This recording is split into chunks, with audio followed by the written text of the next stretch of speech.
আমার দুটি নয়ন থেকে যেন অশ্রুবারি বিসর্জন হয়। আমি এটাই চাই, আর কিছু চাই না।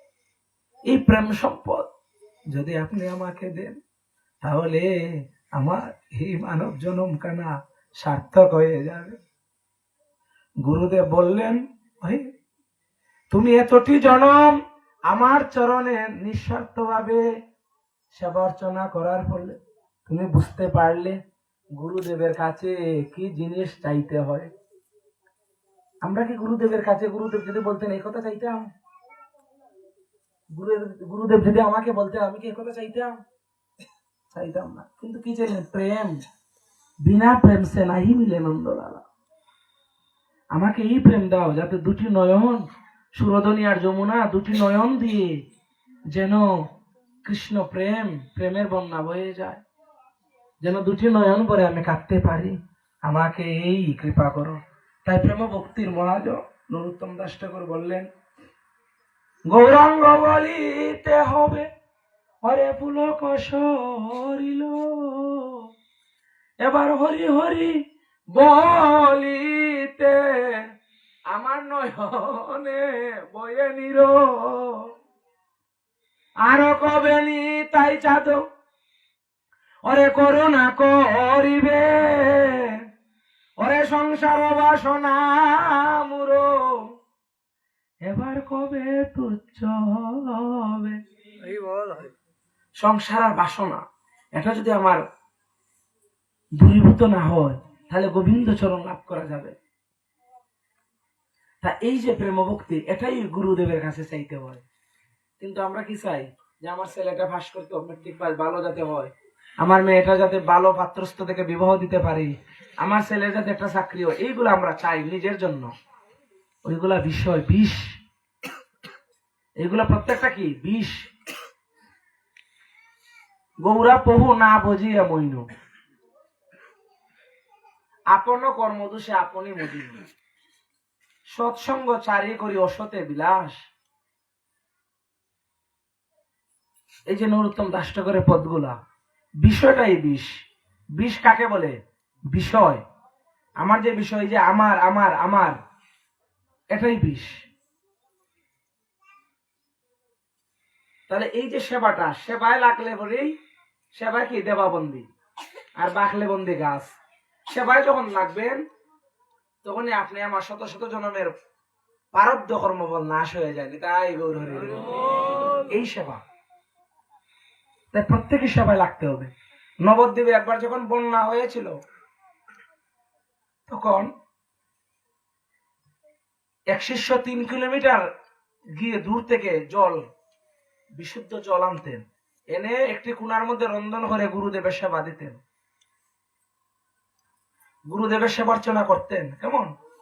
আর গুরুদেবের সেবার্চনা এইভাবে করতে করতে সে ম্যালেরিয়া দ্বারা আক্রান্ত হয়ে গেল। কিন্তু দেখেন, একটি রোগ এসে আক্রান্ত হয়ে গেল। গুরু সেবা কি জিনিস? রোগে আক্রান্ত হয়ে গেল, কিন্তু গুরু সেবা বিঘ্ন ঘটবে বিদায় গুরুদেবকে বলে নাই সে যে ম্যালেরিয়া রোগের দ্বারা আক্রান্ত। সেবার্চনা করেই গেছে। কারণ যদি আমি বলে ফেলি, তাহলে গুরুদেব তো আমাকে সেবা করার জন্য আর বলবেন না। তাহলে সেবা যদি না করি, তাহলে আমার জন্মখানা বৃথা। সেবা অর্চনা করছেন, করতে করতে গুরুদেব বুঝতে পারলেন যে সে একটি রোগ দ্বারা আক্রান্ত নেই। তাই গৌর হরি হরি। গুরুদেব বললেন, তোমার এত নিষ্কিঞ্চন সেবা তুমি আমাকে বলো না, তুমি এই রোগ দ্বারা আক্রান্ত। শিষ্য দুটি নয়ন ভরে কাঁদছে, প্রভু হে, তুমি তো অন্তর্যামী গুরুদেব। গুরুদেব তো অন্তর্যামী।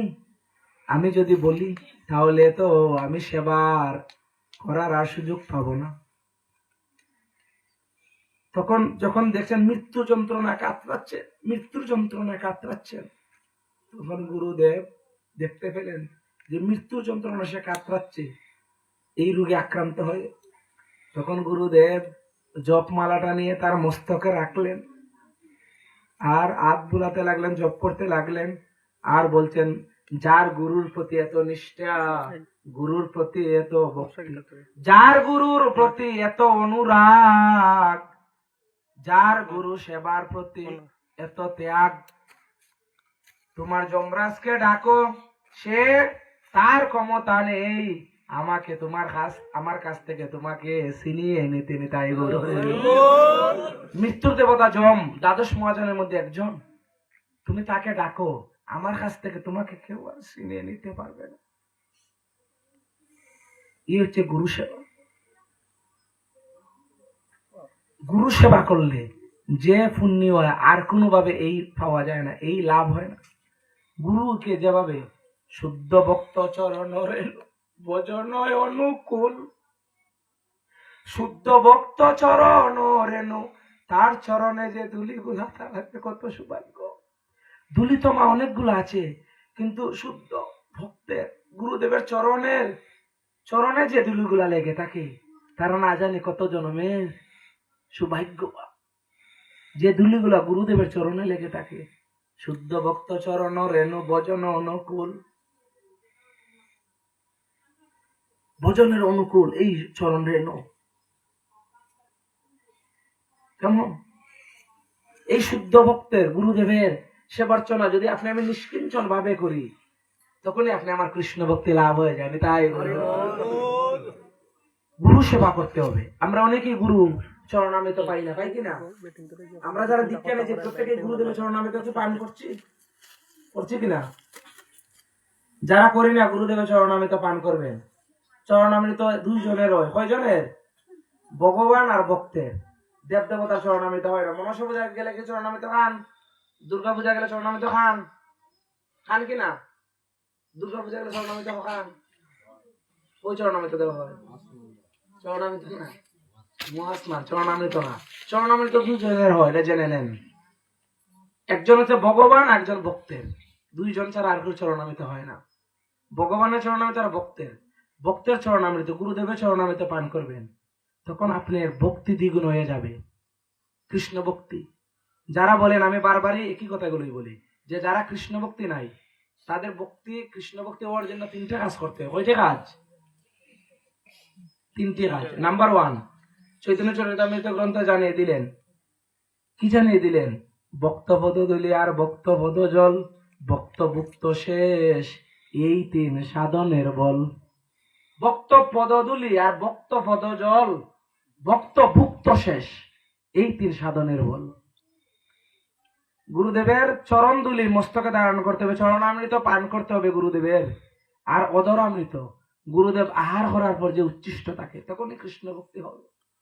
গদাধর পণ্ডিত গোস্বামী যখন ভাগবত অধ্যয়ন করতেন, তখন মহাপ্রভুর পার্শ্বদবর্গ যারা, তারা গদাধর পণ্ডিত গোস্বামীর কাছ থেকে ভাগবত শ্রবণ করতেন, আর নয়ন ভারী শ্রাবণ মেঘের ধারার মতো বইত।